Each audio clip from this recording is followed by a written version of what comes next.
Hi everyone, Michael from Bullion Now, bullionnow.com.au. Interesting thing this week, and it's actually been occurring for the last couple of weeks. We've all seen the uptick in particularly gold, but the gold and silver price over the last few weeks. A few of us have got price run exhaustion. We're actually hoping for the price to take a deep breath and a pause here so we can actually get ourselves organised.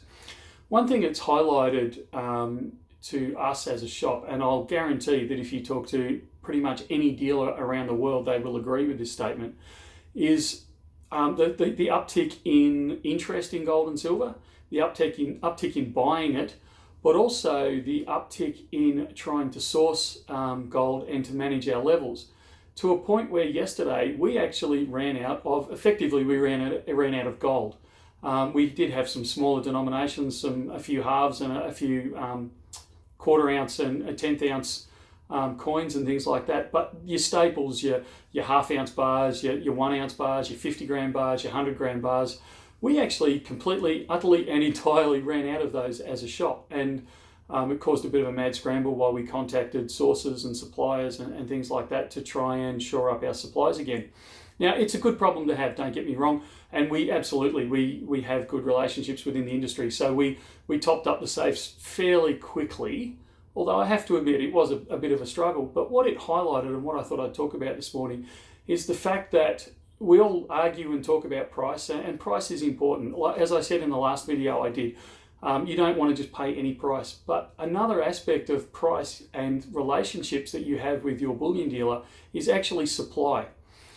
As supply gets tighter and tighter, and we're starting to see the initial indications of that now, we're starting to hear from refineries that are saying, actually, we're running out of supplies. Do you guys have any that you'd like to sell back to us so we can turn them into other things? We're starting to see difficulties in supplies, as in people aren't trading in as much as they were, so that supply is drying up. We're seeing difficulty in getting from wholesalers. We're seeing difficulties even within the industry. We tend to trade between shops. If I've got a sudden, I'm flooded in 1 ounce bars, and one of the other shops down the road has got a flooding of 50 gram bars, we'll do a gold for gold exchange, or even a gold for silver exchange sometimes. But those things, it's becoming harder to find guys that have actually got excess product. So in your calculations of stacking, when you're starting to think, well, I'm going to wait for the price to ease back a bit, you need to start also factoring in amongst the relationship component we've talked about and the price component, and the potential downside versus upside risk component. You also need to consider a physical supply component in that, because it may be worth, and it sounds terrible because I'm a dealer, so I'm almost telling you to pay more. But what I'm saying is, think about the fact that, okay, I might pay a little bit more today, and I might expect the price to ease tomorrow a little bit, but the gold's here now, or the silver's here right now, and I can actually source it right now. And tomorrow, I may not be able to, because for a minute there, for about a 5-minute gap there, I'm scratching my head going, I can't find any 1 ounce bars. I don't know where I'm going to get them from. Now we got them, so come in today, we've found a good chunk of them, and we're stocked up again, so don't panic on that. But it just goes to show that we're starting to see these indications of actually the physical stuff, the actual, I want to buy a 1 ounce bar of gold and I want to put it in my pocket and take it home.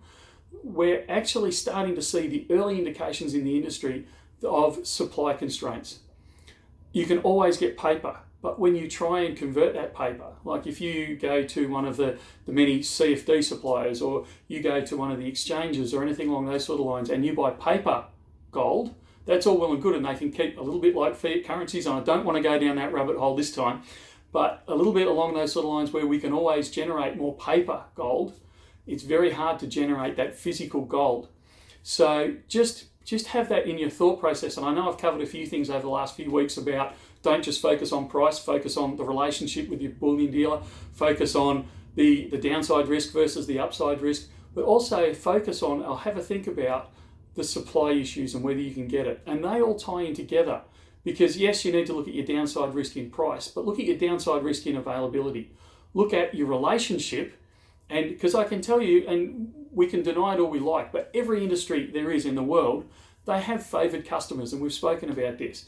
And the guys that have spent money with us and developed a relationship and a rapport with us, they're the ones that we favour. We make sure that we've got their stock. I've had a guy phone in earlier this week and say, look, I'm coming in on Monday, I need X amount of stock. And I'm making sure that I've got that tucked to the side because he does a lot of business with us. And he's if you like, a preferred customer.